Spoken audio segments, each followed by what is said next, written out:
Nanganak na si Colleen Garcia, sa second baby nila ni Billy Crawford. Isang baby boy na naman ang iniluwal ni Colleen, na pinangalanan nilang Austin. August 17, 2025 nang manganak si Colleen sa St. Luke's Hospital. Sasailalim na naman sana siya sa isang water birth, ngunit iba ang naging karanasan, ng second-time mom. Mapapasana all na lang ang mga kababaihan, lalo na sa mga nakaranas ng panganganak, dahil sa bilis ng pangyayari. Sinalaysay ng dating aktres ang nangyari sa kanya sa ospital. Na habang naglalakad ito at pinapakalma ang kanyang sarili dahil sa contractions, ay bigla na lang nito naramdaman na lalabas na ang bata. Nang tingnan ito ng kanyang ina, ay lumalabas na nga ang ulo ng baby. Sinalo niya ito, at tuluyan nang ang nanganak si Colleen nang nakatayo, at sa 2 ere lang. At napatawa na lang umano siya. Napakaswerte naman ni Colleen at hindi ito nahirapang manganak, gaya rin kay Iya Villana. Inakala pa nila noong una na baka Setyembre din lalabas ang kanilang baby, gaya kay Amari at Colleen, na pinanganak sa buwan ng Setyembre.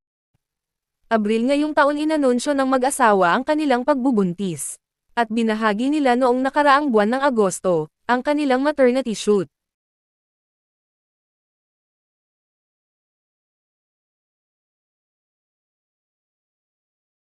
Nang ibinahagi nila ang kanilang preparasyon sa panganganak, ay napansin rin ng mga netizens, ang pagpayat ni Billy Crawford.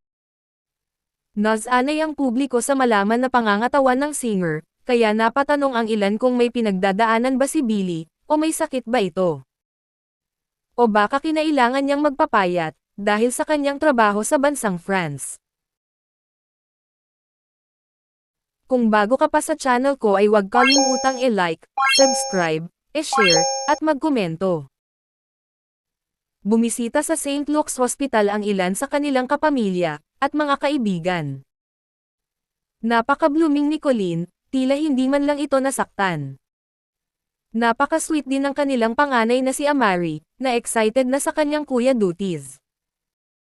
Anya sa kanyang caption, "Both births were special and beautiful in their own ways, and God carried me through each of those journeys just as He always does.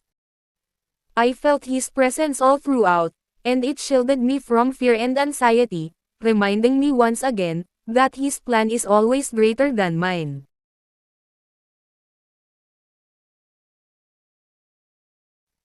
Congratulations Crawford family!